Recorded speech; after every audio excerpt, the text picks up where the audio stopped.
youtube.com/openupyourmind101. Tonight, we have a special guest here to talk about the Illuminati's takeover of hip-hop. We have the internationally known educator, writer, producer, musician, platinum recording artist, spoken word artist, lecturer, and founding member of the great pioneering revolutionary hip-hop group Public Enemy, Professor Griff, with us this evening to drop the big boot on ignorance. What's going on, Professor? Greetings. How you feel, good brother? Greetings. Glad to have you here on the show, brother. Oh, it's nice to be here. We need to correct one thing. I'm not the founding member of, I'm not the founder of Public Enemy. I'm just one of the founding members that helped establish what you know today as Public Enemy. So we need to get that. We need to get that correct before that goes out there. Because once the arrow leaves the bow, you can't call it back. I hear that. Definitely. I should say one of the founding members. Right. My mistake. But I want to say peace and hotep to you for coming on the show. And I know you're lecturing, teaching, instructing, writing, still producing and performing musically. How do you keep it all in ma'at or in balance? First of all, thank you for having me. Keep it all in balance. Keep it kind of all grounded and keep it in check. I don't take on the spirit of me trying to be a star. I don't take on the spirit of me trying to be famous. I don't take on the spirit of there's a big I and a little you. You understand what I'm saying? Yeah. In most cases, when I meet people, I try to bring out the God essence in people. I have a philosophy that I tell people that know me personally will tell you. Professor Griff, he lives by this these sayings that you constantly hear him say. It's everything for everyone and nothing for ourselves. Mm-hmm. I am because we are, therefore I am. I let people go first. I give people more, so no one will have anything to complain about. If you ever roll in with Professor Griff, and I got $5, and there's 20 of us, we gonna eat. You understand what I'm saying? We gonna eat regardless, and we not gonna rob nobody, and we ain't gonna sell nobody no death. You understand what I'm saying? But we gonna eat. Right. Trust me, we gonna eat. But that's just how I live, man. And it's like I don't take anything from anyone. If you look at the 42 declarations, the 42 laws of Ma'at, it's a delicate balance there. And a lot of times we talk Ma'at, the truth, balance, justice, reciprocity, but I don't hear too many people breaking down these laws. And to get very personal with you, I don't mean to be long-winded, but to get very personal with you, I got the 42 laws of Ma'at sitting in front of my toilet bowl, man. So when you sit down, you have to see it. So the 42 principles of Ma'at, just breaking down a few. I have not committed sin. Now this is what I'm looking at every single day. I have not committed robbery with violence. I have not stolen. I have not slain men and women. I have not stolen food. I have not swindled offerings. I have not stolen from God. I have not told lies. I have not carried away food. I have not cursed. That one I got to work on. I have not closed my ears. I have not closed my ears to truth. I have not committed adultery. I have not made anyone cry. I got to work on that one also. I have not felt sorry without reason. I have not assaulted anyone. I am not deceitful. I have not stolen anyone's land. I have not been an eavesdropper. I have not falsely accused anyone. I have not been angry without reason. I have not seduced anyone's wife. Hell, that's only half of it. But if we put those into practice, we would balance this thing out. And then when you come off tour, like I do, performing in front of 100,000 people, 70, 80,000 people, women screaming at you, you're getting paid money, your pockets are fat now, chicks are coming at you, you're stepping in and out of $180,000, $200,000 limousines and this kind of thing, best hotels. but you got to come right back to the hood and do the work. Yes. Right. That's a good idea too. I might have to put that up in my net right in front of my throne. I mean, I have it up in here, but it's I know if I have it right in there, I'll probably be reading it every time I get on the throne. So that's a good idea. That's a really good idea. Speaking to though, man, is no matter what you got going on, you have to come back to a place of being humble. Yeah. You know what I mean? Right. You have to. The word keeps coming up. You have to keep yourself centered. You have to keep yourself balanced. You know, it doesn't matter if you're driving a $200,000, whatever, or a $30,000 whatever. It doesn't matter if you're living in a 12-room mansion, a 6-room estate, or a 2-bedroom shack. You have to be humble, no matter where you are. You know, I think that's probably one of the basic. You know, all this ties into me, as far as I'm concerned, as far as a lot of us within our culture wanting, seeking material gain, that immediate satisfaction, because deep down we're not centered, we're not humble, we're not balanced. You know, but I'll leave it there. I don't want to try to take over things. Now, the listeners know who you are and followed you for years, decades even. But I feel it's imperative to find out what spurred you on the seek and discover and teach knowledge path. What spurred you on to that? And that probably goes way before Public Enemy. If I would assume. Oh, well, your assumption is absolutely correct. Way before Public Enemy, I was already doing lectures and I was already teaching. The early days of the Spectrum City days, I had my crew already established. We had study groups, martial arts groups, training, preparing. So way before the whole idea of Public Enemy, I was disseminating information, not as Professor Griff, because back then I was DJ Griff. Yeah, so coming up out of Long Island, I was DJing because Flash and these cats were just mesmerizing, man. You understand what I'm saying? Yeah. I'm like, whatever he's doing with them 2 turntables, I got to figure out what that is. Yeah. You understand what I'm saying? So, so when hip hop hit, I was more fascinated with the DJ as opposed to being an MC. Okay, I knew a couple little break dance moves. I wasn't really too good at art, so my name was Raggedy when I tagged it. So much so when the real taggers came along, they just X'd my joint out. You understand? Yeah, I was good at tagging, but the dancing I wasn't. I couldn't really. I could do my backspin. That was it. Oh, I hear you. So, only a backspin. But that was it. That was it. Kind of like it in a nutshell, man. It was like it was just one of those kind of things where you kind of gravitate towards what you kind of feel you could do the best. Now, was it grounded in? Were you grounded in the 5%ers, or was it Islam, or what grounded you in? Well, I think the thing that grounded me was my mom. Hell, shit. All that other stuff, I ain't trying to sound all deep, man. The hell with that. My mom will go upside your head, man. I'm the 7th son of 13 children. I'm the 7th son of the 12th child. Before all of that madness, man, my mom ruled with an iron fist. Miss Griffin ain't raised no punks, man. I got 6 brothers and 6 sisters. You understand what I'm saying? So before getting knowledge as we know it today, my mom was in the Baptist church, man, and some of them principles that wasn't even in the damn Bible, my mom was instilling those in the house. You understand what I'm saying? So, that we better know that one is. Yeah, that's weird. But when I first started to get knowledge as we know it today, my older brother, Ronald X at the time, he goes by the name of Anwar today, kind of took me under his wing, 10th grade. I was up in East High School in Rochester, New York. And that's basically where it started for me getting knowledge itself. When I came back, I had an idea of the path I needed to go on.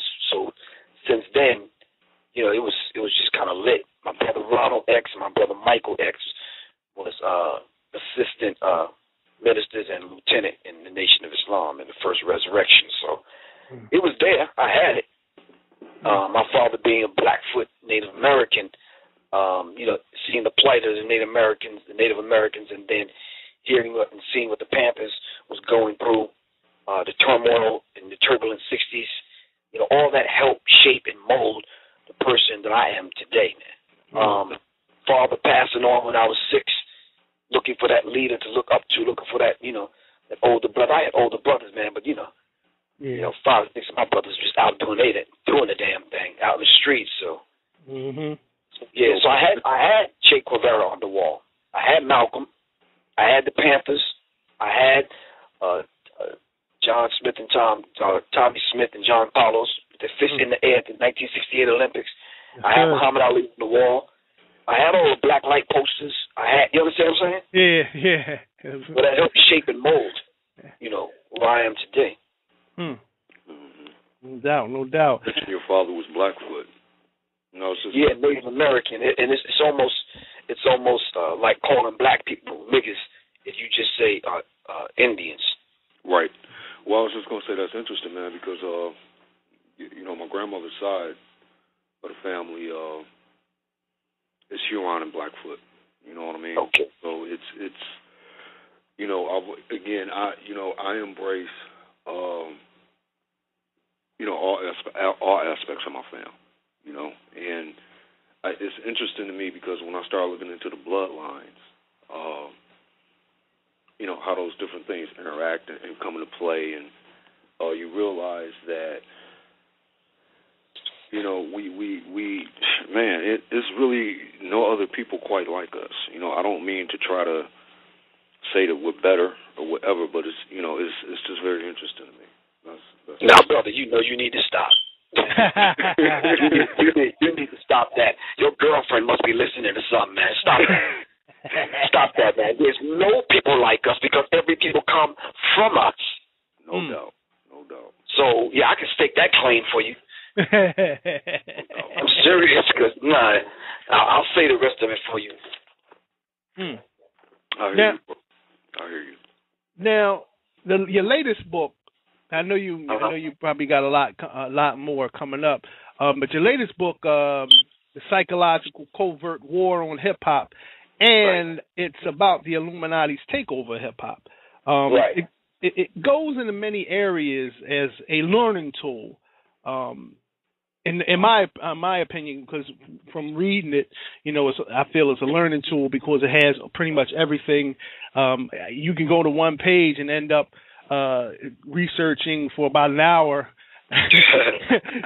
through other books and on the web, and you're everywhere just from one page. My question is, first and foremost, many have heard of them, but what is the Illuminati? That's a very good question because a lot of people in these kind of interviews really want to get deep, but no one asks the basic questions like that. Like, who are these people? What are these organizations? And who are these people proclaiming to be the illuminated ones? Yes. I just want to say from the rip, man, from the beginning, we as a melanated people are the illuminated ones. Everything that these people have, they stole, borrowed from us. So when you say Illuminati, in most cases nowadays, you're talking about 13 bloodlines. You're talking about the people that established themselves in 1776, even prior and before that, even before then. But they called themselves holders of the light. There's different fractions of the Illuminati. We need to keep that in mind. There's different factions. So you're not talking about just one group of people. They're branched off into many different factions. So a lot of times in the Illuminati, when people say the Illuminati, I think they're talking about the Colombian faction of the Illuminati. They consist of 13 bloodlines. So when you go through the bloodlines, right, so you don't see the Jay-Z's and Kanye West and Rihanna and them. They're not part of the bloodlines. They're not Illuminati. These people are not part of the Illuminati. They may be carrying out the agenda of the Illuminati, but they're not the Illuminati. So the Illuminati, like I said, there are 13 bloodlines, and a lot of times when you hear about people marrying their third and fourth cousin, these things are true among these people because they keep it in the family, so to speak, keep it in the bloodline. Wow. So, Griff, may I ask you this? Yes. Now, I know you've heard of it, just as many of us have. Have you ever looked into the term blue bloods and what it comes from?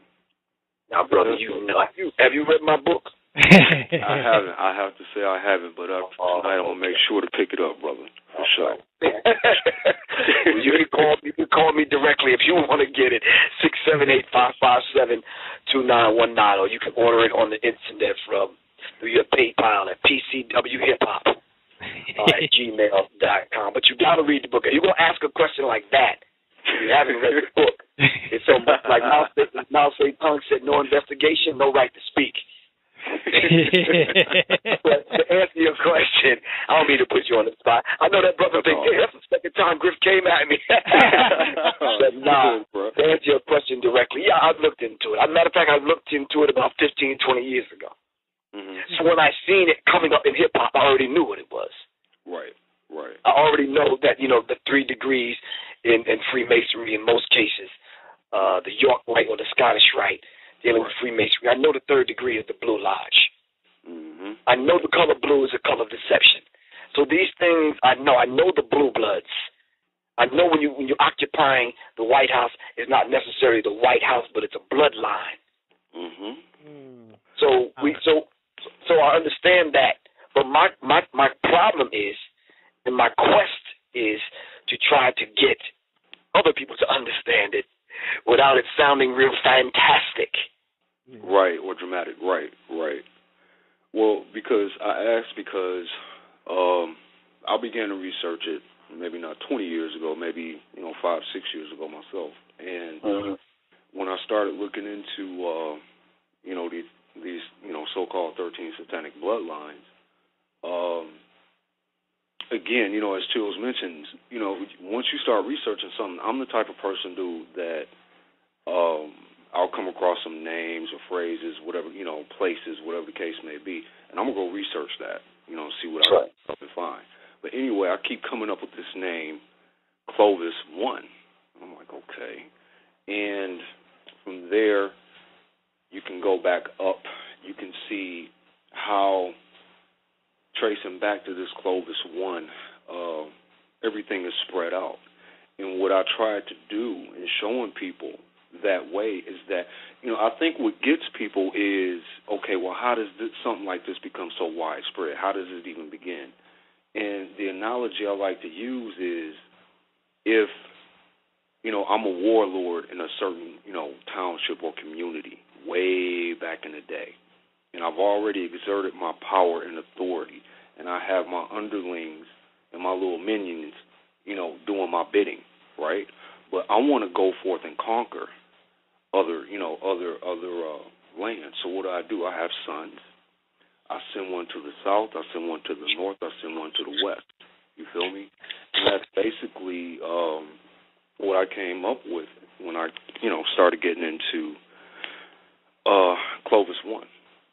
It's easy to spread influence when you look at it that way. It's not that hard to see, but you have to be able to wrap your mind around a starting point and how it begins. And I think that's where a lot of people get, they start looking at it like, oh, that maybe is too fantastic, like you were saying, dramatic. But yeah, I digress, bro. I'll let you continue. Oh, okay. Okay. I'm answering the questions as they come, bro. Yes, sir. Now, go on. No, go on. Now, I was trying to find out. You were talking about the 13 the bloodlines. Right. Exactly. So when talking about the 13 bloodlines, we have to understand.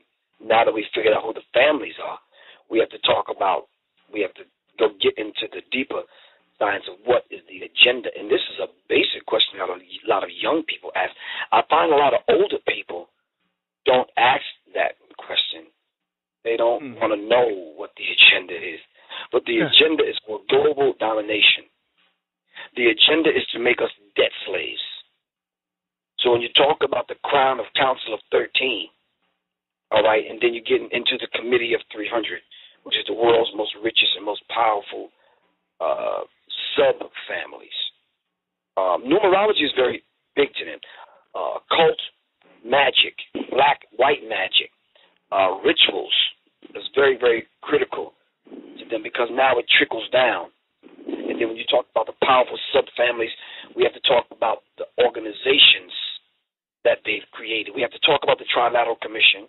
We have to talk about the Council on Foreign Relations, which is the CFR, which is the Illuminati in America. You have to talk about the, just like off the top of my head, the Royal Institute of International Affairs, Club of Rome, Bilderberg Group, pardon me. And then you have to put certain institutions in place to carry out the agenda. You have to put in place the UN, which is the United Nations. That particular land was donated by one of the 13 Bloodlines, Rockefellers. You have to put in place the roundtable groups, the think tanks. You have to control people. You have to control the finance, the whole economic structure. You have to control the World Bank. You have to set up banks, but you have to control the World Bank. You have to control international banks. You have to control the International Monetary Fund. You have to control the World Bank. You have to control the IRS. You have to control all the natural resources. You have to control the money, the banks, the oil, gas. So you have to control Shell, BP, Citgo, Chevron. You have to control MasterCard, Visa, Discovery. You understand what I'm saying? In order to control the religions, governments, the education system, you got to control the media. And this is large. So people call me saying, well, what is the Illuminati? And they want it in a nutshell, and you can't do this without studying. No, not at all. You can't. Yeah. So by the time it trickles down to controlling the vast majority of billions of people by controlling the weather with HAARP and spreading chemtrails and this kind of thing, putting fluoride in the water, making everyone debt slaves. You have to look at the entire structure and what they control.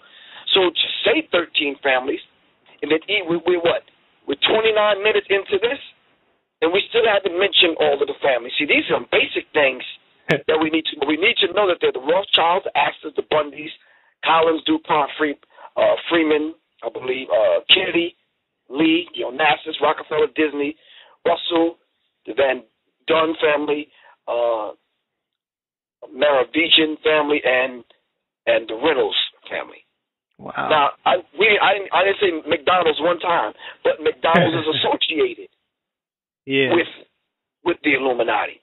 Then we have to talk about the countries that they operate in: America, England, Israel, Australia, China, Japan. Then we have to talk about the Trilateral Commission. We have to talk about the financial groups, research institutions, and other secret societies: Skull and Bones, Bohemian Grove, Knights of Malta, the P2 Lodge. We have to talk about what they own and control. They control this madness that you see on Fox. He's having these discussions, and you scratch your head like, what the hell are they talking about? They control all the politics. They control government leaders and the Supreme Court and the Electoral College, which elects the President of the United States.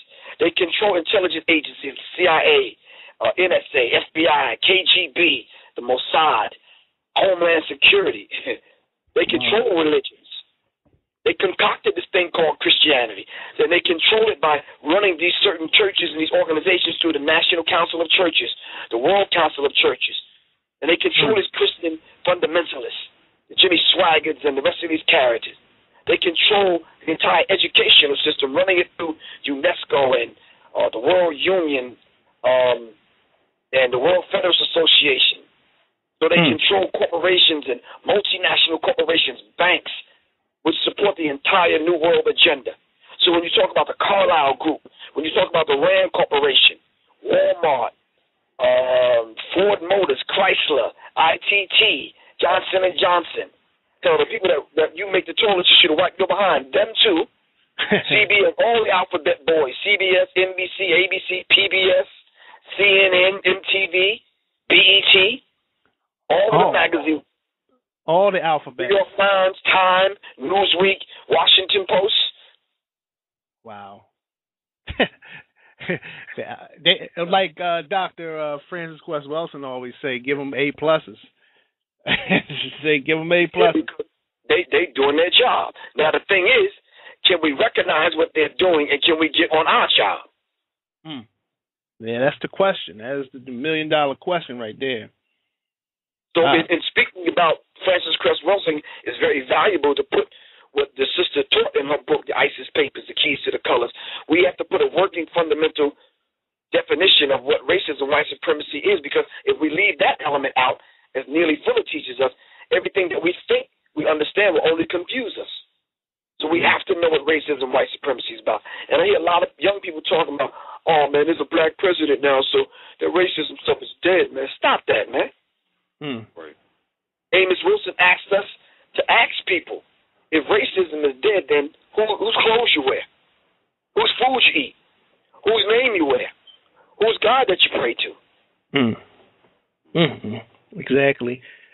Now you spoke about Christianity and the onslaught, because pretty much what I want to figure out is, did they take over Christianity, or were they there from the beginning?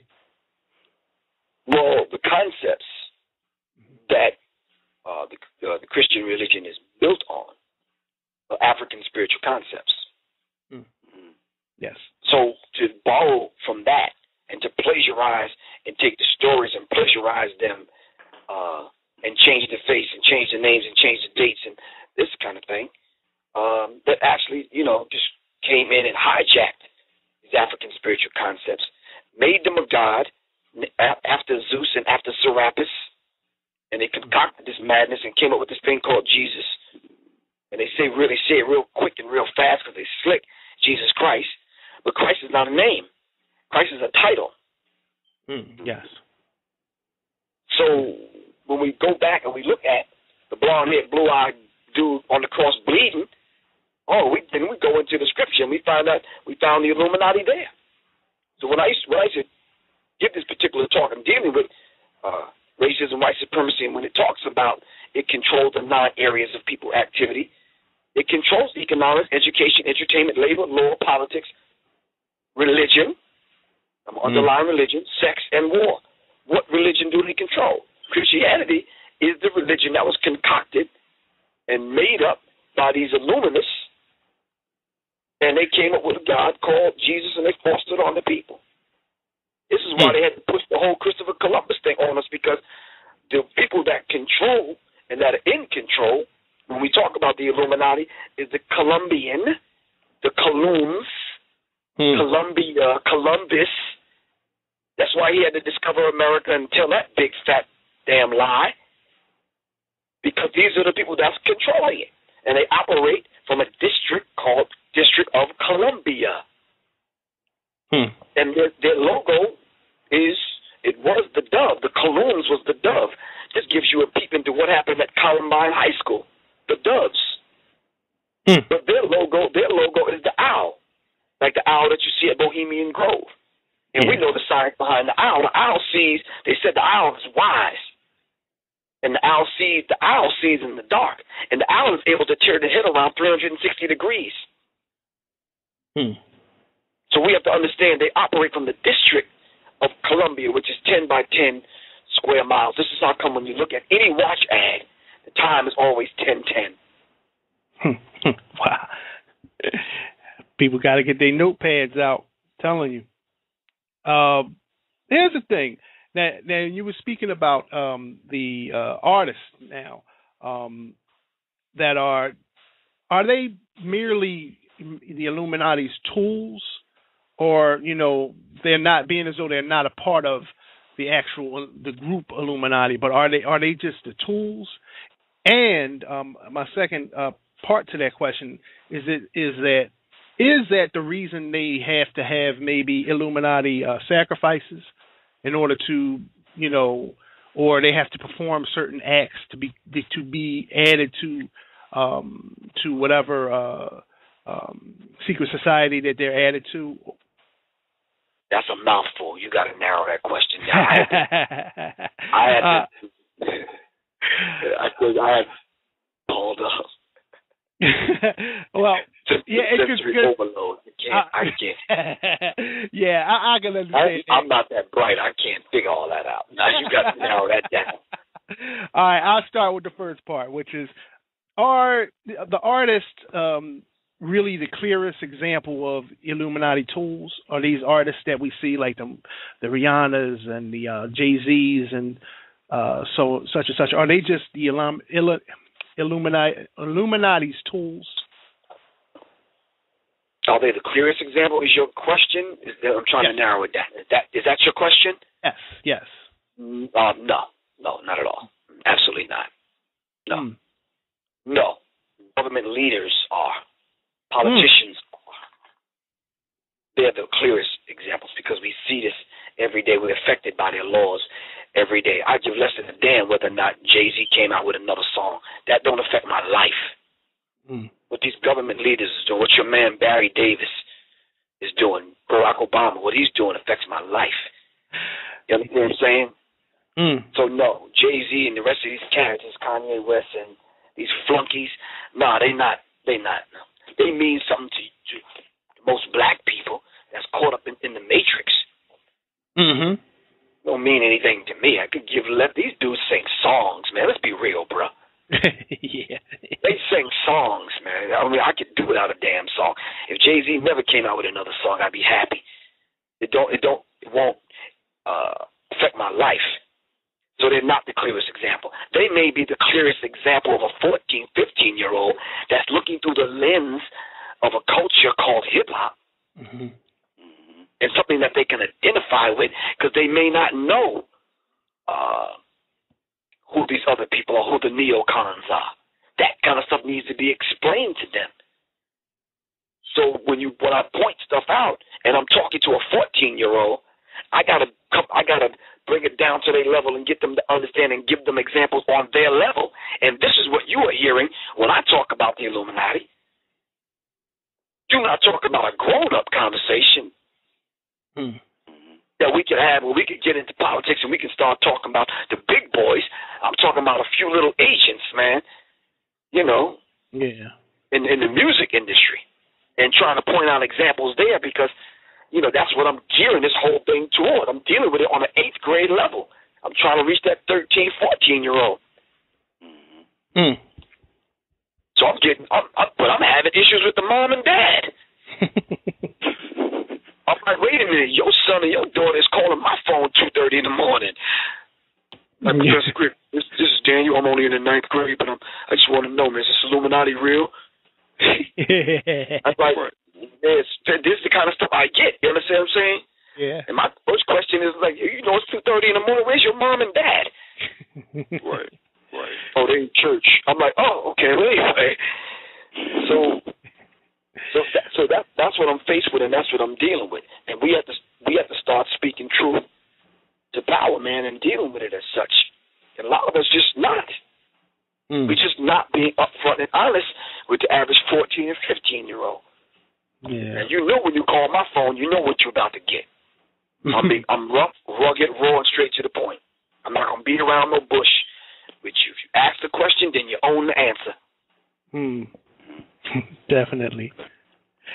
Now, when and why, like, everyone wonders this. I mean, when did they first really key in on hip-hop and why? Well, I often give the timeline in my lecture when I talk about the content, the oral tradition in hip hop. When if you didn't go there, you didn't participate, then you knew nothing about it because it wasn't on the radio. Nobody was handing out, flyers via text. There was no Twitter. There was none of this stuff. If you didn't get on the train, go to the Bronx. You understand what I'm saying? Experience what was going on. You didn't know about it.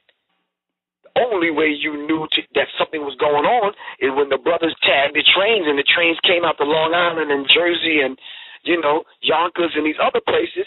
That's how you knew. When the trains went through Brooklyn, went through Queens, went through Staten Island, Governor's Island, Reese Island, and these other places, it's like, oh, something is going on because we read it on the trains. We read the graffiti. We knew something was going on. So when we went out there and you had to experience it, then it kind of caught on, and you heard your first quote unquote rap record. And then even when it caught on, remember back in the days, the critics was talking about, it's only a fad, it's only gonna last for about maybe 5 years. Yeah. That's what they were saying. And then when the golden era of hip hop hit, and they heard Queen Latifah, Big Daddy Kane, Poor Righteous Teachers, Brand Nubians, KRS-One, God forbid, when they heard Public Enemy, it was over. They like, we have to stop this. Then Ronald Reagan and his hench boys and some people behind the scene manufactured this thing called gangster rap and promoted and threw money at it, made movies about it, because they went into the genre of hip-hop, the culture of hip-hop, and they chose to put money behind the lowest essence of hip-hop. They didn't make movies about the conscious golden era, did they? No. Did I remember? No. But you got all kind of boys in the hood and Excuse me? I said no, but you got all kind of boys in the hood and it's the society and these kind of things. Right. And if the rappers weren't being rappers in the movie, the young people knew who the rappers were, so it became a quote-unquote unspoken kind of hip-hop rap film or movie. Mm-hmm. And they played out certain themes so that we're going to follow it. And we did. So crime went up, pimping went up, balling, out of control went up, robbing people. Then they married these particular negative elements onto hip-hop. Jail culture, street gangsterism, you understand what I'm saying? Pornography with Luke in Florida. They married all of this onto hip-hop. And it became hip-hop. And what they did was then slowly after that, we went into the whole gay, bisexual, metrosexual phase of hip-hop. Now, people can't even determine who they are and what they are. Bagging pants and shit, yeah. They had to dumb it down, and these are covert operations that are going on inside of hip-hop. And this is what you're getting now.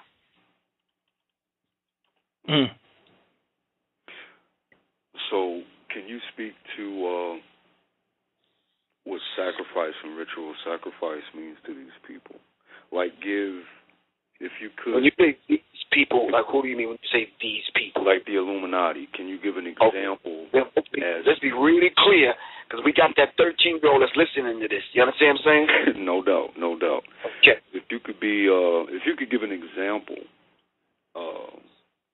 as to what ritual sacrifice means to the Illuminati, as well as, like I said, give an example, like, have you seen it go on at any, music award shows or that type of thing? First of all, no. Okay. Not at all. They don't operate that way. The Illuminati is a secret society. There are many different secret societies under the Illuminati.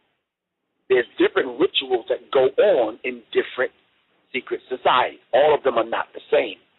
The ritual that may go on in the Knights of Malta may not go on in the Skull and Bones. It may not go on the Boule. What I did was I pointed out that these things are going on simply because I started to see it. Mm-hmm. When you start to see the influx of bisexuality, homosexuality in a genre of music called hip-hop, and hip-hop came out being very masculine, you tend to ask the question, where did this come from? Right. The average hip-hop was hard. Yeah. Thrived on being hard. Matter of fact, we tried to be the hardest. No doubt. Big cats now wearing women's clothes and carrying man purses and earrings and all this kind of cute little stuff. It's like, where is this coming from? What agenda is this? So when I pointed it out at first, we looked to the rituals and the initiation rituals inside of different secret societies, and we tried to pinpoint why they're going through this homosexual ritual in hip-hop. And this was discovering that the Illuminati have infiltrated hip-hop and set up shop in hip-hop like they did the Masons. One guy called me and said, my dad is a Mason and my uncle is a Mason. Are they evil? No, they're not evil. Uncle Leroy? No, he ain't evil. He probably knows nothing about what we're talking about. Every Mason is not part of the Illuminati. Exactly. Like you understand what I'm saying? So we have to understand it. But to answer your question directly, is there a human sacrifice going on? Is there a blood sacrifice going on? Yes, there is. Are people sacrificing members of families unbeknownst to them? Yes, they are. I used to talk about, blood in, blood out. I used to talk about once you're in, you cannot get out. Hell, we're familiar with that with the average gang member. They don't tell you that. The average fraternity and sorority on the college campus. You got to go through initiation to get in. You got to walk the line. And you can't become a member until you cross over, right or wrong. All that is steeped in deep ritual. Mm-hmm. Yes. So let's look at some rituals. I'm just gonna point some things out because I can't get too deep into this. All right. I just want to point some things out. Let's look at Whitney Houston. Let's ask some questions about Whitney Houston. Now listen. I'm just asking the questions. I'm the defense attorney, all right? All right. Okay. Why would you leave a dead body upstairs for 11 hours while you party downstairs? Wow. Why would you film Whitney Houston passing a note to Brandy and then Brandy not coming forth to tell the world what was on the note when shortly after the note was passed to her, Whitney Houston died in a damn bathtub, submerged in water, face down, with no water in her lungs? Wow.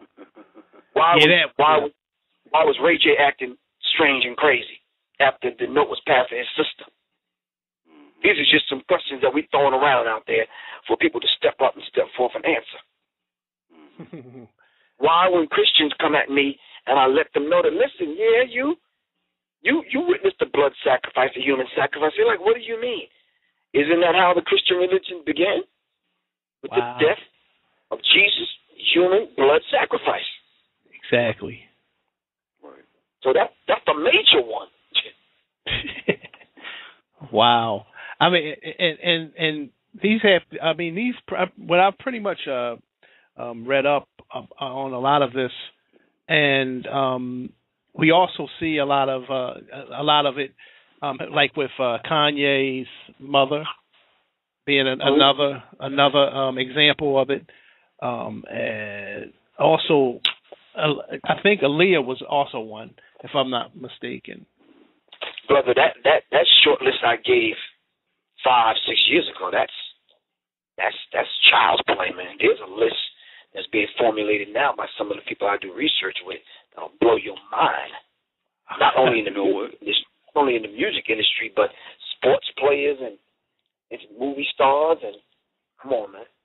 And it's not just in the music industry. Right, exactly. Yeah. Wow.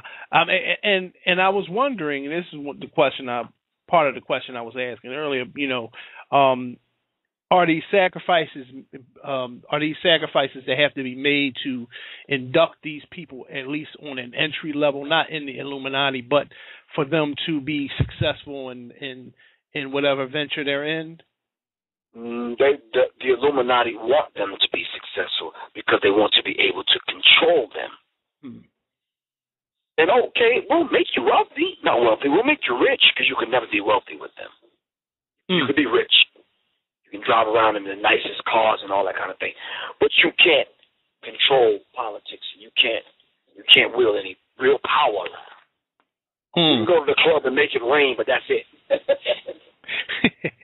you ain't really doing anything else with your money. Try starting a school. They'll put a bullet in you.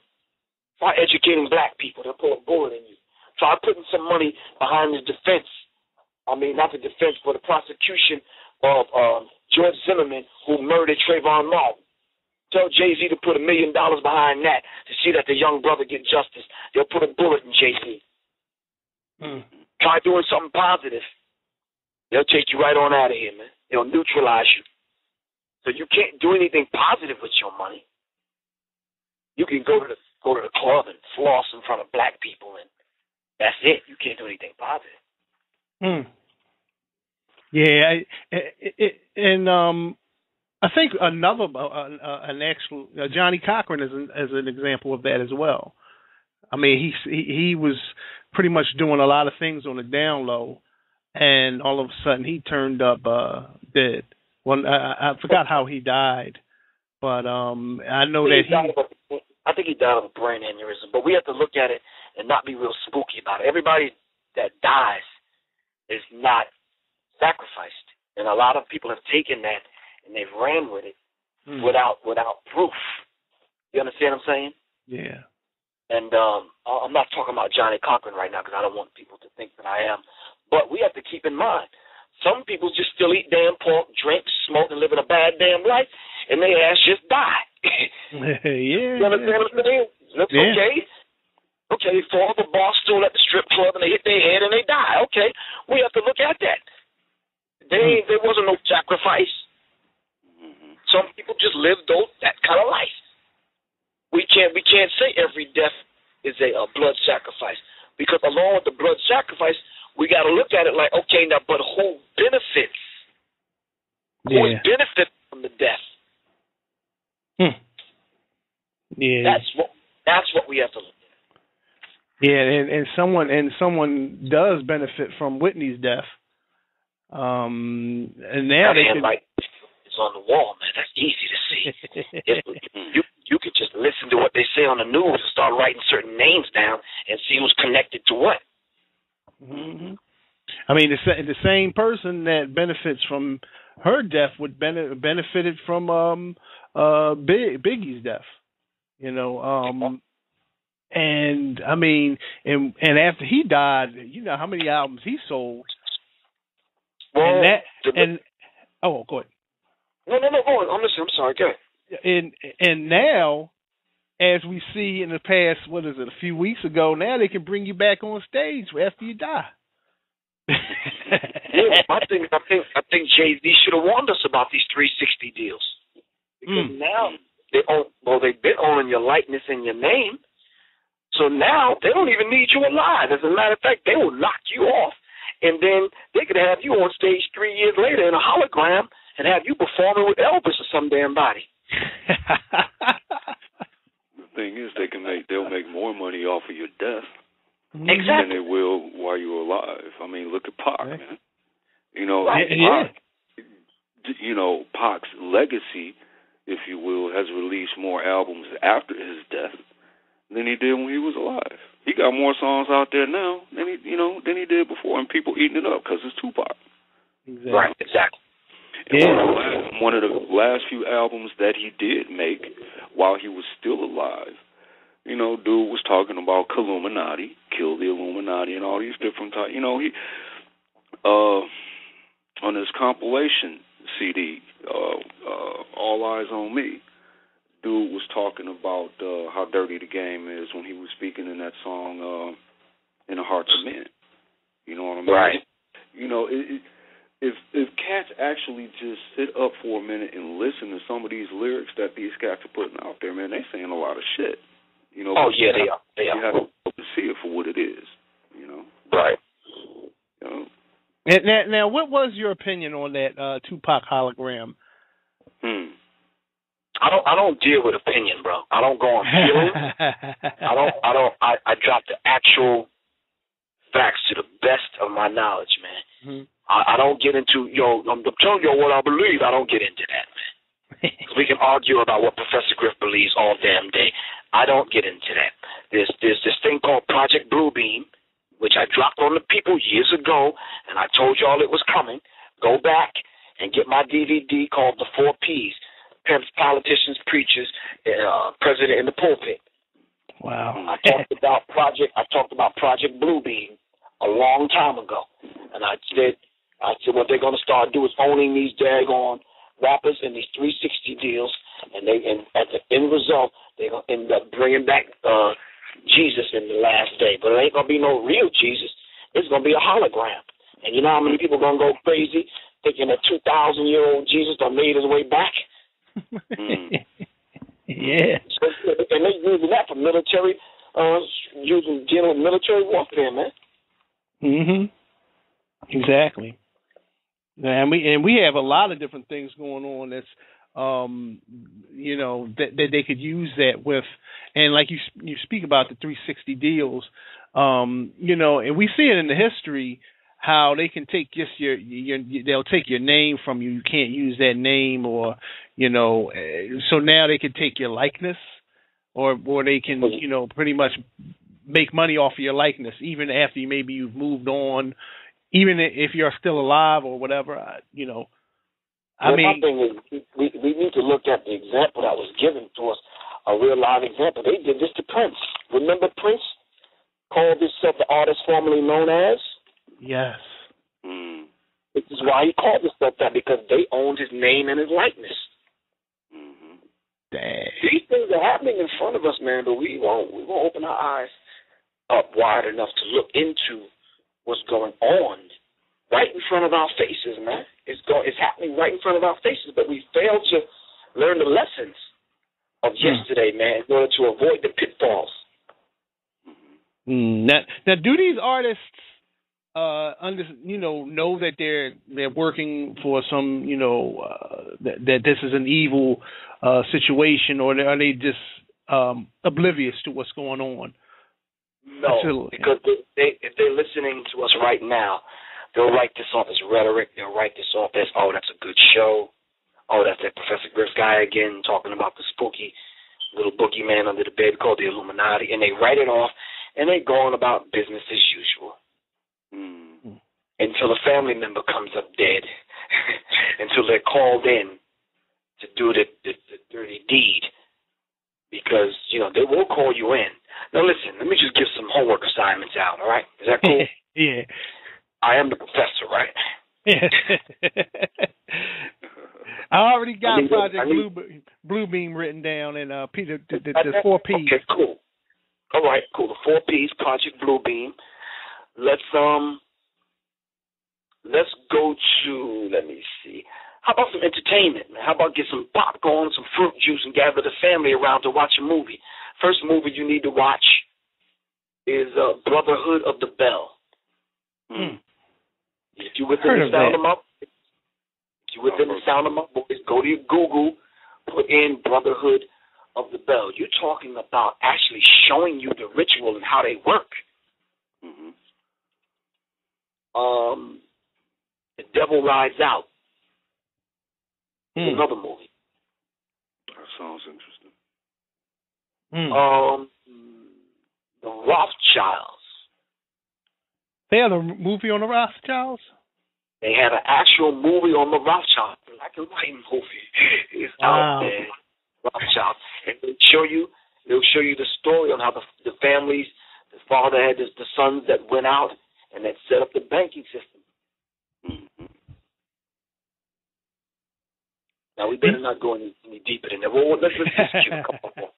How about the Manchurian Candidate, which is very critical now because you're seeing the whole Manchurian Candidate thing being played out with Jennifer Hudson's family. You're talking about blood sacrifice. You know what this dude said on TV the other day? What? What did he say? They reported him saying, we're talking about the one that claimed that murdered Jennifer Hudson's family, right? They said that he was bragging about he had the murder weapon and he was driving a vehicle that transported the body of the little boy. But they can't find DNA and blood and all this kind of stuff to prove that the dude was even in the house. So guess what he said? And this is very key, and you can go back and you can research it. Recently, over the last couple of days, he said, this thing is bigger than me. That blew my mind. I'm like, it's bigger than you. Interesting. I mean, there's always evidence out there of wow, but that right there, he's pretty much speaking to that he knows that there's far more involved than what I guess is being played out in the media. Mm-hmm. You said, what was the Devils? The Devils. What was that movie you said? The Devils. The Devil Rides Out. A Devil Rides Out. Okay. Mm-hmm. So now listen. Now is this being recorded? Because I want proof of the next couple of statements that I'm about to make. Because I don't want anybody to get this twisted and run off half-cocked and damn crazy. Oh no, this is recorded. Yeah. Okay. If you do, this is the last homework assignment, by the way. If you do research, there's a document out there by Myron Fagan, Myron, last name Fagan, Fagan. Myron Fagan was interviewed by Anthony Hilder. And Myron Fagan laid out the entire story of the Illuminati. Wow. It's an audio, and you can hear it for yourself. It lasts about 25, 30 minutes, but you can sit on YouTube or a couple of the websites. Just put in Myron Fagan, Illuminati in CFR, in a search engine, and it'll come up. I have the manuscript in front of me right now. Also, you can read the first book I read on the Illuminati. It's called Pawns in the Game. And if you know Professor Griff's history, that's what I call my first album. Yes, Pawns in the Game. Canadian. The whole first introduction of the entire book spells out the Illuminati story, as told by Mark Fagan. Wow. Now let me just give you aspects of what that story entails. Just a few, all right? Definitely. I'm skipping down. I'm just going to skip a few things. It says masterminds behind the great conspiracy have absolute control of all of our mass communication media, especially television and the radio and the press and Hollywood. It says we all know that the State Department, the Pentagon, and the White House have brazenly proclaimed that they have the right and the power to manage the news, to tell us not the truth, but what they want us to believe to be the truth. They have seized that power on orders from their masters of this great conspiracy. And the objective is to brainwash the people into accepting the phony peace bait to transform the United States into an enslaved unit of the United Nations one world government. Skipping down now, it says this satanic plot was launched back in 1760 when it first came into existence under the name of the Illuminati. This Illuminati was organized by one Adam Weishaupt, born a Jew, who converted to Catholicism and became a Catholic priest, and then, at the behest of the newly organized House of Rothschild, defected and organized the Illuminati. Oh, wow. Yes. Now, you could have this in your hands tonight. Look up Myron Fagan. And then Myron Fagan laid out 3 steps that they would carry out on how they would go about recruiting people into the Illuminati. Let me just read it real quick. It says, now, just why did the conspirators choose the world Illuminati for their satanic organization? Weishaupt himself said that the word is derived from Lucifer, meaning holders of the light. Using the lie that this objective was to bring about a one-world government to enable those with mental ability to govern the world and prevent all wars in the future, in short, using the words peace on earth as their bait, exactly as that same bait, peace, was used in 1945 by the conspirators to force the United Nations on us. Now, you remember the United Nations land was given to them by the Rockefellers. Yes. Skipping down now, I'm skipping. It says the main features of Weishaupt's plan of operation required his Illuminati to do the following things to help them accomplish their purpose. Number 1, use monetary and sex bribery to obtain control of men already in high places in the various levels of all governments and other fields of endeavor. Once influential persons have fallen for the lie, deceits, and temptations of the Illuminati, they were to be held in bondage by application of political and other forms of blackmail, threats, and financial ruin, public exposure, and physical harm, even death to themselves and their loved members of their families. Yeah. Second, it says Illuminati and the faculties of colleges and universities were to cultivate students possessing exceptional mental ability, belonging to well-bred families with international leanings, and recommend them for social training in internationalism. Such training to be provided by granting scholarships to those selected by the Illuminists. What are these scholarships called? The Rhodes Scholars. Do we have any black people and any white people that we know that are Rhodes Scholars? Yes, we do. Yeah. So these are only some of the things. And normally I don't when I do blog talk and other interviews, I don't read like that, but it's very important that we get down to the basics, man. Yeah. A lot of people think that they know, but they really have no idea. They have no clue, bro. They have no clue. They're not going to read Tragedy and Hope, 1,300 pages. They're not going to read that stuff. Brother Griff, if you mentioned pawns in the game, and that's a particular work that I came across a few years ago myself, would you mind speaking to, just a couple of its basic tenets, a couple of things that it puts forth in terms of, what I like to call the orchestrated calamities, say like with Hitler, doing, World War I and II, certain things between, what is perceived to be the clash between the communist and anti-communist and that type of thing, if you will. Well, if we do basic research, we know that the capitalists invented communism. Yeah. Each president has to have a boogeyman. There you go. They formulated the whole idea of communism and the Iron Curtain and all that kind of stuff right in downtown New York.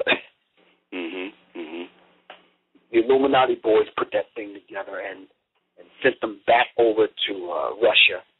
They put together this thing called communism, and it's called the Hegelian dialectic principle. And that principle was laid out by William Guy Carr in the book Pawns in the Game. And a few other tenets that's there inside of his particular work.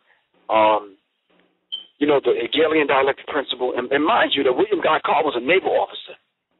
That in and of itself should raise some antennas, because our good friend William Cooper was an intelligence naval officer. Now, what is it about the Navy? What is it about the Navy? Wow. The naval officers writing these books on this Illuminati stuff and these international global affairs and global politics that's going on. Something going on with the Navy. Yes, sir. Yes, sir. Now I'm gonna have to research that, because that is a deep thing right there. I never really realized that he was. I suggest you start watching the Military History Channel. Right.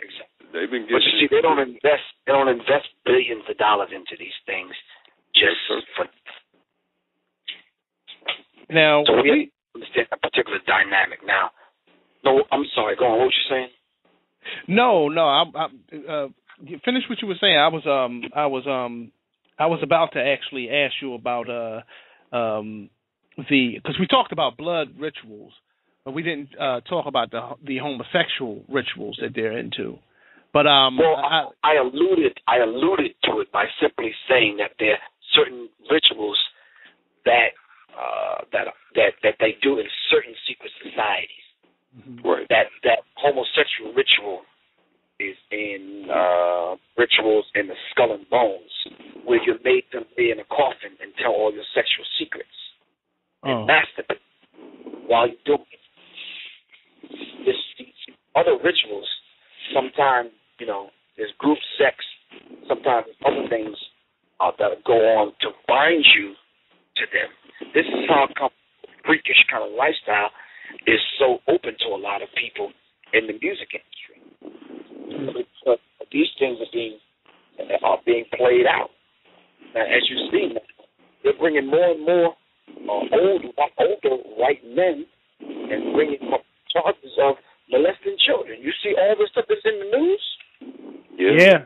No doubt. No doubt. Stuff going on, like what's going on with these men taking up little boys? And guess what? Which this whole Penn State thing with Ed Duffy and all these other people that got biased, those little boys were black. Did you know that? No, I didn't know that. Wow. We got to look into that, bro. See, and this is no, wait. That's not the clincher.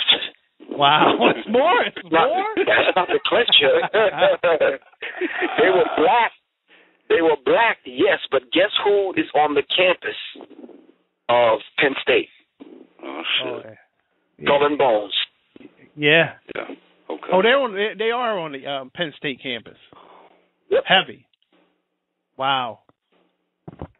That's real deep. I mean, and is there more to it? Because I don't want to jump out there. There's a little more to it, but I'll hold that. Okay. But see, my thing is that now are they introducing this into hip hop as a part of like this homosexual agenda, and they're introducing it to hip hop, or was it always there? No, it wasn't there. Now there are some people that were probably in the closet, kind of homosexuals. Mm-hmm. That this was the opportunity to come on out of the closet if you're gonna come at all. You understand what I'm saying? Yeah. But I'm saying in other words that no, if you had hardcore brothers. Oh man, it just bothers my soul to mention people's names. I really don't want to do that on this particular show. But you had hardcore brothers that are being found out now that they're dressing up late at night as transsexuals and these kind of things, roaming the streets and having all wild kind of crazy orgies, this kind of thing, which is crazy. Yeah. But I'm saying. These things that are being introduced into hip-hop, people think in order for you to be successful, you have to do these things, and you don't. Wow. Now, that's something that I've wondered about. I thought that, is this something that's like gets introduced to people, and this is how you're going to get down, like we have with Will Smith and, and a number of other people that have somewhat been outed over these years, but I guess like you're saying, you really don't. It's not something that you need, but I think people just jump into it, being as though they really don't have any sort of they want gratification, or they want the money, so when they're approached or whatever, they jump right into it, or it might be something that they're really into. You're probably absolutely correct, but we can go deeper than that. Two things I want to get in before this 11 o'clock hour creep up on us. When you're talking about these sexual rituals, and you got to remember, this is not our language, and signs and symbols shape reality. But now, listening to words. Pictures come to mind when you're listening to the radio and these rappers, and you are a fan of these rappers, and these rappers are telling you these fantastic stories. Are you're following their fantasy? Yeah. You understand what I'm saying? So then when you're listening to these words, a lot of these words already have sexual and homosexual connotations to them. Let me just give you some of these words. Are you buckling your seatbelt? Yeah. Yeah, I got it. This is from our good brother, Leola Africa, Dr. Leola Africa. Sex-related words. When someone said, you get mad at someone and someone says, screw you. Okay, well, what are you talking about? You're talking about a homosexual. When someone says, just stop riding my back. Get off my back. You're always on my back. That's a man riding another man's back, having sex with another man. When someone gets mad and says, you know something, man, this sucks. Well, what are you talking about? You suck what? When someone says, you whisper to your homeboy, yo, man, I got laid last night. Well, you laid, you got laid. What does this mean? The homosexual act. In most cases, we're talking about the opposite sex. But then further on, it says, get off my back. Why would somebody be on your back? Doing what? Oh, they're always riding me. Or when you call somebody a backstabber and someone's stabbing you from the back, they're having sex with you from the back. When someone says so-and-so has a lot of lip service, that's oral sex. I got ripped off last night. You mean you got raped? Yo, that blows my mind. That's like giving brains. You understand what I'm saying? Right. That blows, what you just said just blew me away. You blowing somebody. Or when they say you took a licking, well, what are you licking?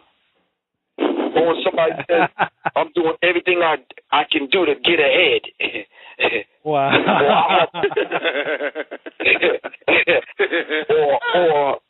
or the other one, yo, man, I had a ball last night. Well, whose balls did you have?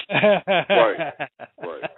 Or with someone, the boss or the supervisor on the job, yo, man, so-and-so's trying to stick it to me, man. So-and-so's trying to stick it to you. What is he trying to stick it to you? Wow. Or is he trying to stick it to me? Or the boss says, or the supervisor says, yo, you a jerk off. That means you masturbating, you jerking off. You understand what I'm saying? So-and-so got the drop on you, meaning they caught you when you dropped your pants and raped you. You understand? Or someone keeps saying in a conversation, okay, you don't understand? Let me put it another way. Wow. Or when Erykah Badu talked about a rim shot. Or a restaurant, jack in a box. You jacking off in a box. Or we used to say back in the day, yo, so-and-so's a hard rock.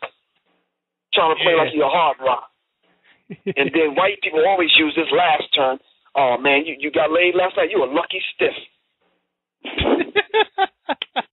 You understand what I'm saying? Yeah.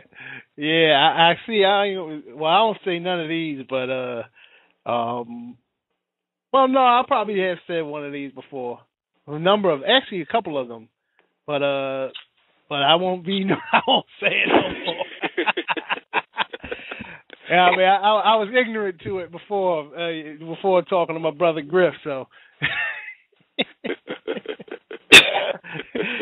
So I can feign that. I ain't know what these meant. So I'm now, if I do it now, then that's, it's a problem. Right. But someone, a young lady online, Betty Joe, she asked if you could speak to the president coming out talking, backing gay marriage. Yeah. Yeah, that's critical, man. That's really critical. He said it years ago, but it wasn't law. It wasn't put into place and to establish and center laws and a behavior pattern around it, giving the okay. This speaks to the Illuminati's plan. What is her name? What's the sister's name again? Betty Joe. Betty Joe. Now, if Betty Joe was to go to Google and put in the secret covenant. It's called the secret covenant. Mm-hmm. And I'm just going to read a few things. I'm really not one of these, as y'all know, man, I'm not one of these brothers, these kind of speakers that do lectures and read a lot of stuff because, for the most part, if you're about this, then you should know this. But I have to do this to make it real simple and plain, man. The secret covenant says an illusion will be so large and so vast it will escape their perception. Now, we speak to this homosexual thing because they plan on confusing the genders so they can weaken the people to put people in a position where you'll fall for laws because parents don't have any control over the young people anymore.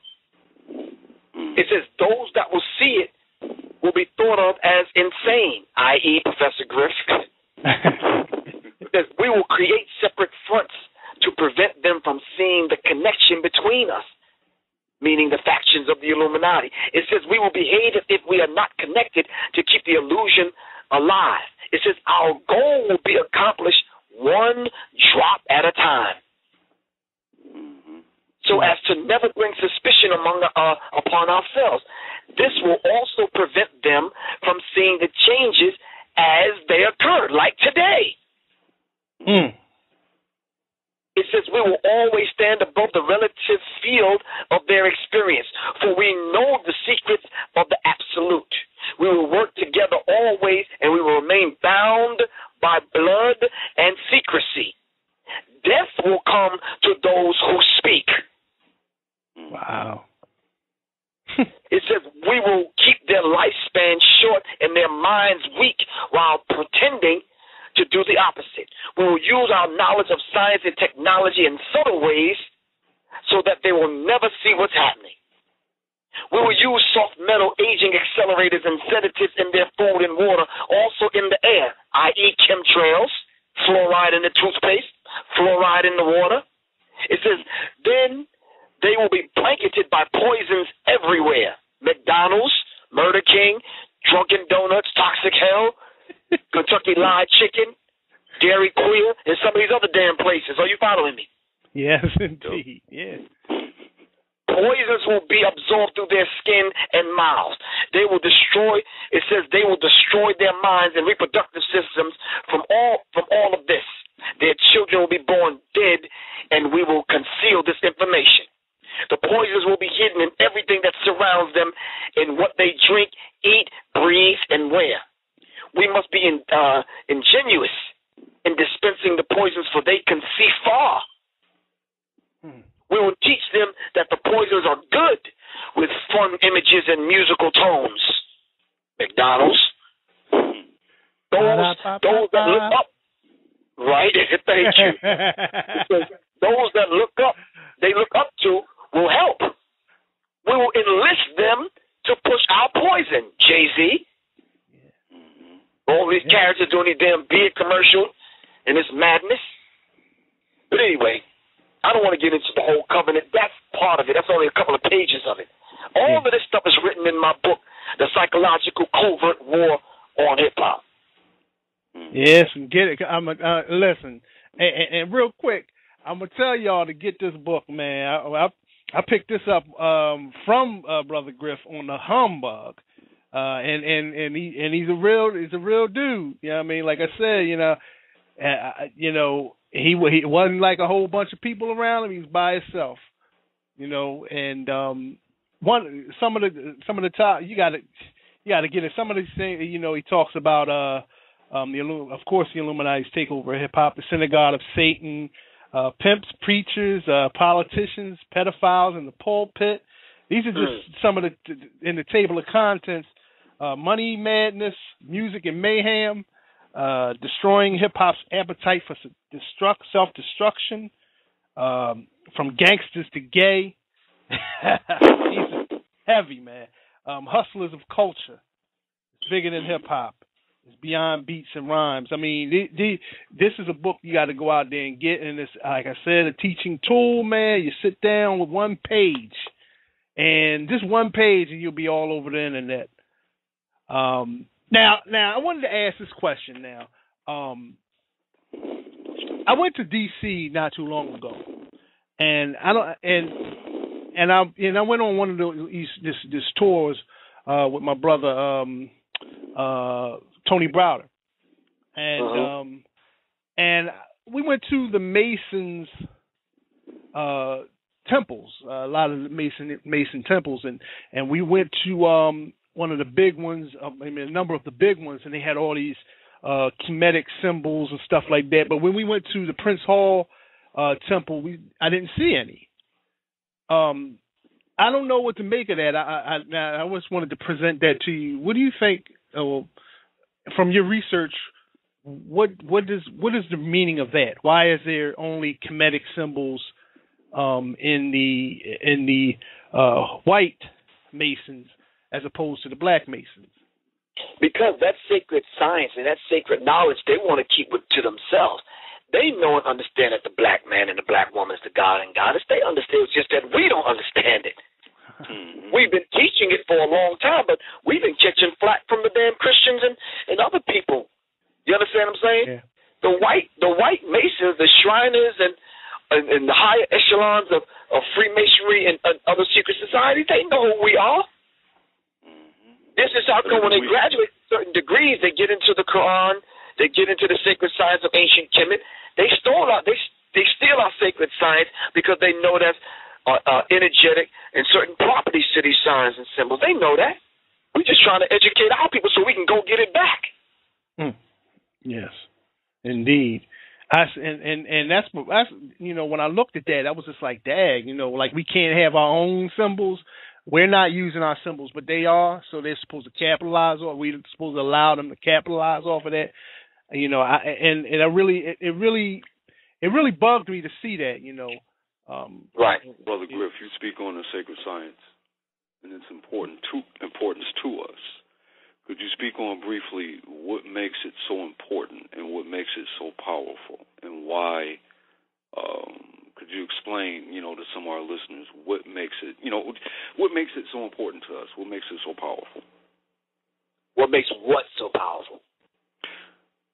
The secret sciences, the secret knowledge that these people have, that we lost, that's stolen from us. Oh, okay. Their knowledge.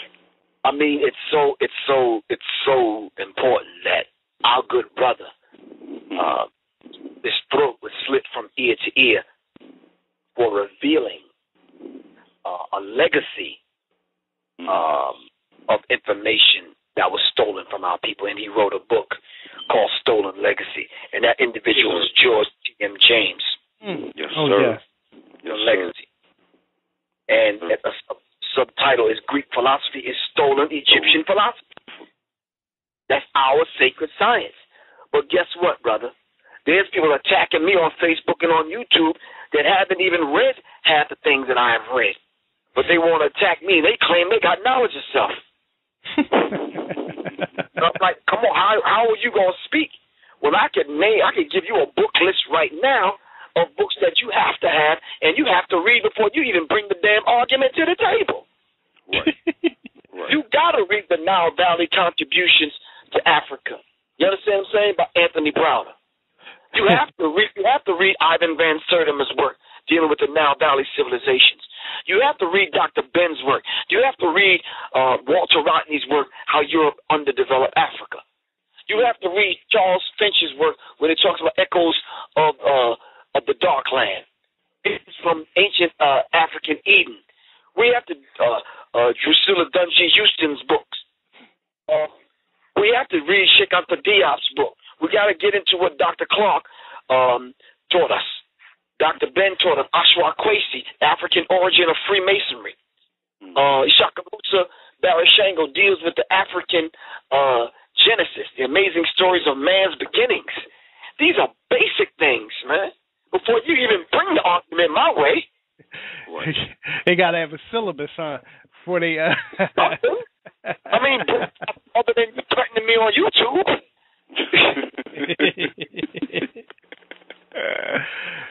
I mean, and it does happen, when you have, and most of the time they don't read, and they just, a lot of people just, they just assume that you got to be wrong because what you're talking about is kind of above what their understanding is. So, well, people don't like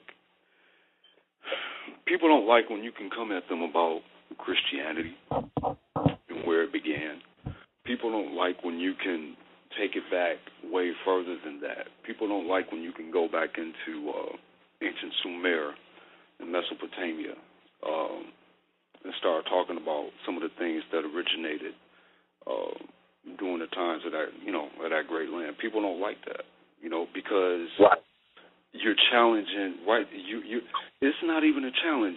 You're straight up telling them this is what you think you have came from.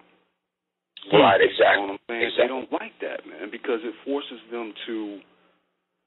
They have to rethink basically their entire existence, their entire belief system, right there on the spot. People don't dig. Right. Yeah, you're right. But we have to understand something to that degree, bro, that they don't understand. We have to understand what our good brothers that have left us. Bobby Wright wrote The Psychopathic Racist Personality and other essays. He said that... one more time, bro. Dr. Wright, what was the name of it? Dr. Bobby E. Wright. Okay. The Psychopathic Racist Racial Personalities. Yeah. Personality, okay. pardon me. All right, And he said that he coined a phrase called menticide, which he defines as a deliberate and systematic destruction of a group's mind with the ultimate objective of being, of destroying the particular group. So we have to understand that. And so there's a saying, a Ashanti proverb that says, if you're going nowhere, any road will take you there. Exactly. I like that. Yeah, I like that. No, our good brother Kaba, Booker T. Coleman, who was in the DVD Hidden Colors, he gave us the analogy of the slingshot. If you pick up a slingshot and you put a rock in it, it'll only go as far forward as you pull it back. very true. You got to go back into your history as far as you want to go forward. And that's basic. Very true. But guess what, brothers? We are the only people, man, that fight other people for the right to kill our damn selves. The right to act stupid up in the club, man, making it rain and all this kind of madness. Yeah. So for the only thing necessary for triumph, for the triumph of evil, is for good men and good brothers and sisters to do absolutely damn nothing but run their damn mouth. Exactly. And the evidence is right before us, man.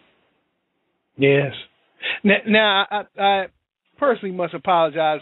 See, I have a like 1,000 questions, and so I may, some of this may, if people are listening, it may seem like I'm asking questions that seem like they may take us off of one path and send us on another one. But I must ask this question. There was an article recently about scientists in New Zealand saying brothels would be staffed by robot prostitutes. It could be by 2050. Now, I've heard you talk about transhumanism. Do you think this plays a part in that? Now, you know you're getting off way to the left, buddy. But see, you know, things sometimes pop up in my mind. I remembered that, and I was like, yeah. Okay. But first of all, you have to be involved and participate in a culture that even interacts with prostitutes. Are you talking about the Secret Service, the Barack Obama security team? Who are you talking about? You're not talking about the people that's listening to this program, are you? No, not listening to this program. That's another subject for another time, bro. We cannot deal with that. Can I drop something on the sisters? Yeah. Because sisters, here's a few books that maybe will help you out in your attaining and making this transformation out of the madness in that box called religion into the wonderful world and the beautiful thing called spirituality. Sisters, there's no attack on any of the sisters that are caught up in religion. I just don't do religion. It don't do anything. It doesn't do anything for me at all. And you say, well, Professor Griff, I do. I'm a devout Christian and yada, yada, yada. Well, let me just put something on your mind then. I hope you don't mind. There's a book that's written by a doctor, a woman. Her name is Dr. Suzar. It's called Blacked Out Through Whitewash. Blackout. Wrap your brain around that and then kind of give me a call. Blacked Out Through Whitewash. I have that as well. Then, sisters, sisters, my phone number is 678-557-2919. I'm in the middle of writing this book, The Metaphysical Goddessry of the Soul of Hip-Hop. How we can balance this hip-hop thing out by putting the feminine energy back into hip-hop. But y'all got to bring it and bring it correct. In the Hall of Ma'at, which is truth, balance, justice, and reciprocity, when they call you, sister, you're not going to be able to take anything that our open enemy has given you as your religion. It's foreign to us. But anyway, you need to read Queen Afua's book, sisters, The Sacred Woman, a guide to healing the feminine body, mind, and spirit.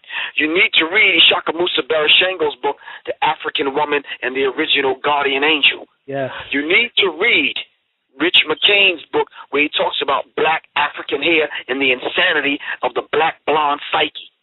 Wow, yeah. You need to read Phil Valentine's book, The Wounded Womb. Oh, yeah. Yes. So we need to begin to try to heal the womb now before we move forward to offer this balance in hip-hop so we can correct the young brothers coming up. You understand what I'm saying? That's the only way we can get these young brothers back. We got to balance hip-hop out. Hell, the only time we see a woman in hip-hop is she taking off her damn clothes. That warps and dwarfs the mind, man, and the spirit. So we have to look into these things and take these things very seriously. And just for the few educators out there that are listening, I'm talking about you cyber thugs that's hiding, that's sitting back right now that want to send me a nasty message. But even if you do, our website is www.pgriff.info, www.pgriff.info. My email address is professorgriffpe@gmail.com.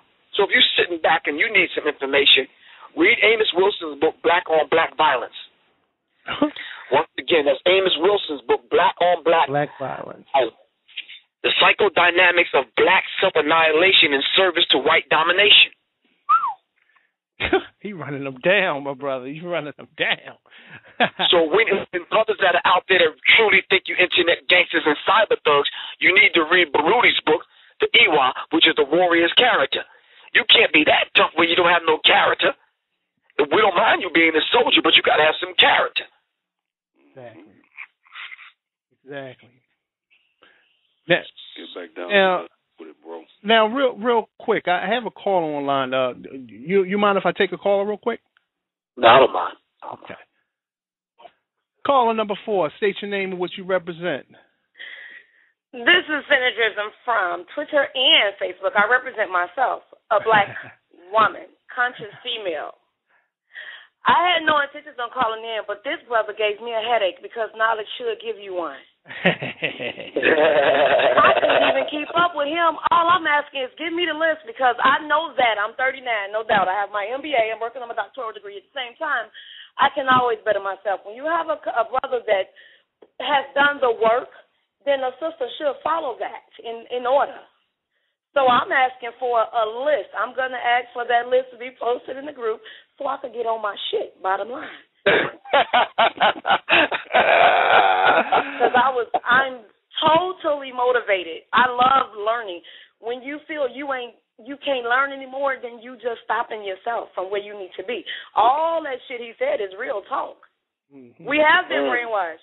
We got, first of all, when it comes to the black family, everything he just put out there, the black family will never be the same if we just take heed to everything brother just said. We'll be where we was because we was there before. Yep. Got to find our way back. Yes, exactly. So I'm just calling to remind you guys I need the list. I'm serious. All right. I got to get it in my library. I know I mentioned to a brother that I read so many books for school, but at the same time, if I'm still struggling to grow, I got to sit my ass down and do what I need to do, and that's read. Because knowledge is power. That's right. Not only read, sister, but you have to do. No doubt. Action. Prayers don't answer themselves. Ain't no sense of bullshitting yourself and getting your knees painful for nothing. If you ain't going to do it, you playing around. Yes, ma'am. Exactly. And I come too far to stop right now. I can take some I'm a mentor anyway. I could take some little ones behind me and get them where they need to be. Exactly. Because I'm reaching back. Now, I guess we'll get the listing together. You know, it's a lot in there, so I will probably. Yeah, it was. I can't keep up. I'm like, damn, I'm trying to listen, type and talk. Brother is on point. I appreciate that though. Unless Brother Griff has his own listing of it, he can probably forward me. I'll have to look at listen again. I have it all written down myself, so. But I appreciate it because some of this stuff has been across me before, but now that it's real, sometimes when people give you knowledge, you just don't take heed at that moment because you're doing your own thing. But if that same knowledge keeps circulating in your presence, it's meant for you to take heed and grab hold to it. Yes, ma'am. Right. So I would just appreciate that. Thank you, guys. Great show. I would prefer to just keep listening. But next time I'll be ready. I didn't have a drink or nothing.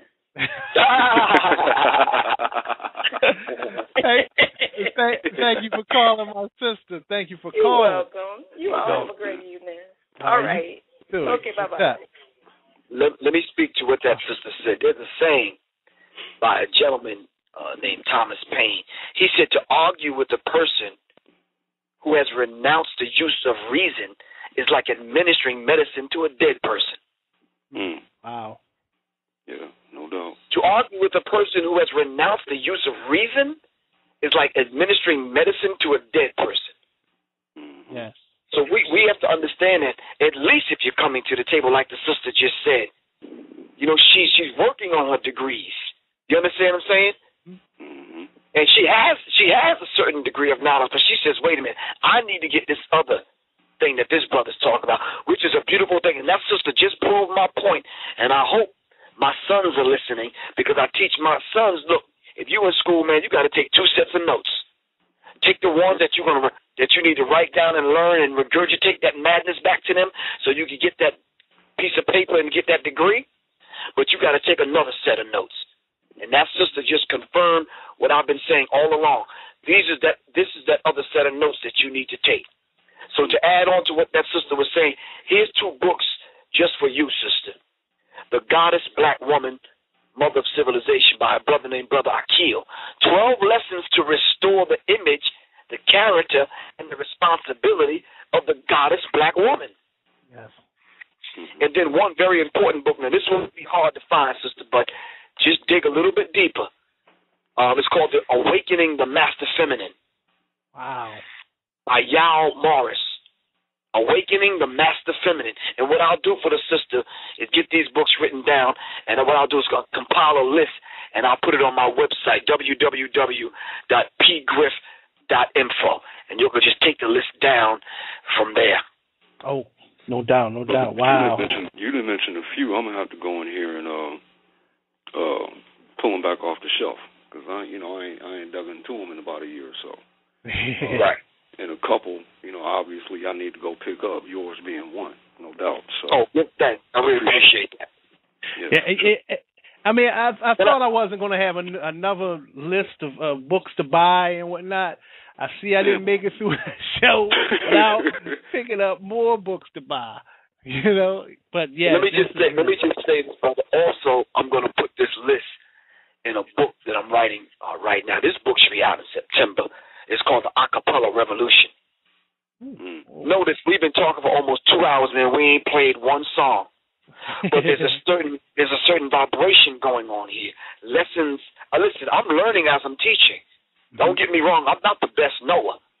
Your sister just called and she talked for 2 minutes and dropped something on me. You understand what I'm saying? That I took from her just now. Yeah. Are you following me? Yes. So we have to understand that that's the whole spirit of each one, teach one. And like she said, she's not that closed off where she can't learn something new. Mm-hmm. No doubt. Well, neither am I. No doubt. Brother Griff, let me ask you this. In your research, have you ever come across something called sigil magic? I'm quite sure you have. What is it called? Sigil. S-Y-G-I-L. Yeah, sigil. Yes, I have. Steve Coakley has set me on a mission, man, to study different forms and rituals and whatnot that illuminati go through in these different secret societies, and they've really tapped into our science, man. So what we would do in rituals and initiations and that kind of stuff, they call it magic. Right. Our educational system, they called it a mystery system. Our initiations, they called it a mystery. It wasn't a mystery to us. Nope. So, there you go. This was knowledge, and we went to school up until the age 40 because we lived for 1,000 years to the good, ripe old age of 1,000. Living 1,000 years for us was nothing, man. So you get a hint and a clue of it when it talks about Methuselah in the Bible, where it talks about he lived 996 years, something to that thing.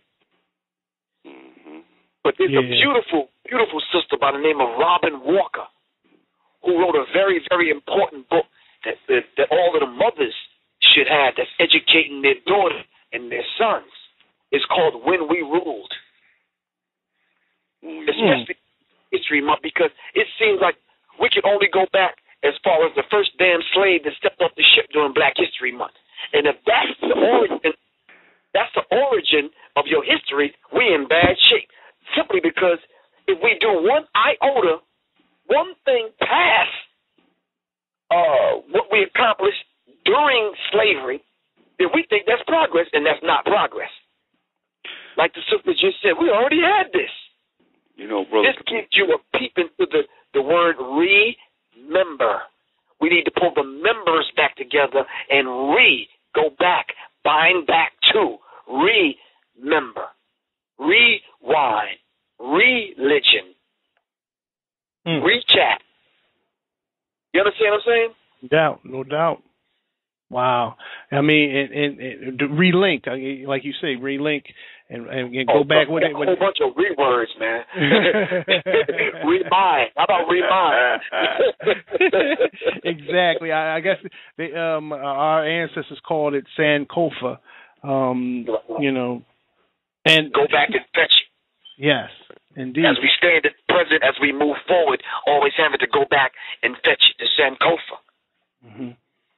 But let me just drop one last thing. We don't want to put too much on the people. But let me just drop one last thing. Look up Stephen Jacobson, Mind Control in America, and it'll give you step by step on the mind control techniques that they use to get us in education, politics, religion, especially religion. And they use these techniques that they use to get us in entertainment, labor, law, politics, sex, and war. In the introduction on page 1, now remind you, I'm reading from Stephen Jacobson's book, Mind Control in the United States. It says the most effective way to protect yourself from subconscious manipulation is to be aware of how it works. It says subliminal perception is a process, a deliberate process created by communications technicians by which you receive and respond to information and instructions without being consciously aware of the instructions. Wait a minute, did you see what I said? I heard, bro. You will receive and respond to information and instructions without being consciously aware of the instructions. How do they do that? How do they get these desires in us? It says Mind Control in the United States in the introduction to a history of practice of subliminal communication. And then it goes on to give you the necessary steps. It says just who is responsible for the intrusive experimentation with free individuals in a free society. You're not free at all because you're actually controlled. You know how many people are controlled by excuse my language. You know how many people are controlled? No, I'm doing better with those laws. That law behind it. How many people are I'd encourage the whole daggone show. Here I go. It says, you know how many people are controlled by iPads and iPods and iCondoms and whatever? Yeah. It says the principles of mental programming are as such. For the most effective way to conquer a man is to capture his mind. Control a man's mind and you control his body. Most people don't pay conscious attention to the things that affect them subconsciously. I'm deviating from the script now. It says that I want to say that 90% of all communication is nonverbal. It says they don't usually know what to look for. However, when pointed to these things, it can be recognized and understood. Principles of mind control are as such. Hypnotic suggestion and mental programming are ancient. The term does not matter. The principle, I'm going to say that again, the term does not matter. The principle remains the same. The goal is to suspend the thought process of the conscious mind to cause a state of mind that is just like daydreaming. Wow. Stop conscious thought, and the mind is in its most suggestible state, and it is more receptive to programming than at any other time. Stop conscious thinking. When you get them to put their mental guard down, that's when you can get them. Guess when that happens, brothers and sisters? Guess when that happens, brothers? When you take the drink in the club, and you partying, you with your girls or you with your homeboys. You got a few in you now. Now you partying. See, your guard is down, but your energy centers are open. Therefore, the first principle of mind control is distraction. Pimp My Ride, MTV Cribs, reality shows. Distraction focuses the attention of the conscious mind on one or more of the five senses: sight, sound, touch, smell, and taste, in order to program the subconscious mind. When you stop conscious thinking, you make your mind go blank. Then your mind is in the most suggestible state. It is in this state that the mind where you are most receptive to mental programming. This state of mind is just like daydreaming, as I repeat. Now, remember the first principle behind mental programming. The principle is distraction. You have to be distracted. Listen, you have to be distracted. Tribal beats. European word over the African drum, right? Yes. Distracted, your energy centers is open. We can feed you what we want to feed you. Can I prove that? Yes. In my lecture, I often talk about the lowest essence of what hip-hop culture has to offer, but they give it maximum exposure. Who said that? A good brother Black Dot said that in his book, Hip-Hop Decoded, From Its Ancient Origins to Its Modern-Day Matrix, by the Black Dot. And he talked about the lowest essence of what hip-hop has to offer. So guess what? I discovered that they're putting out these commercials now. They got a Panda commercial out talking about pizza, but they're using animals. They got a Stowbay commercial out using lizards. They got a car commercial out, a Kia Soul, and they're using hamsters, and they use black sheep or beef. Using hamsters. Why they gotta use animals when they refer to black people's culture and music? Read between the lines. Wow. Mental program. And I mean that's that's been pretty much. And when you talk about the beats and how it's programming you, I know there was some research done that came up with the idea that words can change DNA. Of course, simply because words have vibration to them. Certain words, when you repeat over and over and over, it has a profound effect on the body because the body is made up of 75% water, 75% liquids. But can I drop something a little bit deeper on you, brother? Yes, sir. If words can affect the body because the body is made up of 3/4 with water, what will bombs do to the planet since the planet is made up of 3/4 with water? Wow. What will vibrations do from HAARP? Yes. How will you alter the planet by using chemtrails, causing earthquakes? Weather patterns being controlled by HAARP. Because of the vibrations. Thank you. Wow. Because as the word leaves my mouth, it vibrates. That's one of the Hermetic principles, the law of vibration. The law of vibration is constant. Everything vibrates. Everything is alive. We may not see it moving, but nonetheless it's vibrating. But we're getting a little bit deep into the metaphysical stuff. We'll talk about that on the next show. Definitely. Wow. Well, we got 4 minutes left. Let me give them my information, brother. Can I do that? Definitely. I was just about to ask you. Yeah, you can reach me at 678-557-2919. That's 678-557-2919 is my phone number. My website is www.pgriff.info. My email address is professorgriffpe@gmail.com. You can purchase my book, The Psychological Covert War on Hip Hop, at PayPal, PCWHipHop@gmail.com. That's PCWHipHop@gmail.com. My first book, RIP, Resource Information Publication, is out of print. I'm not printing it up anymore. Analytics, I have boxes of those, 20 years of conversations and interviews with the Minister of Information, Professor Griff. And that's it, man. I'm a real brother. I'm approachable. Hopefully I'm still on this re-educational tour with Umar Abdullah Johnson and other people. We're doing things in Atlanta, Baltimore, St. Louis, Detroit, especially Detroit. I'm trying to work I was just in Brooklyn a couple of weeks ago. So I'm going to be doing more lectures. I really appreciate you, brothers, man, for giving me a few minutes, man, to bless these sacred airways.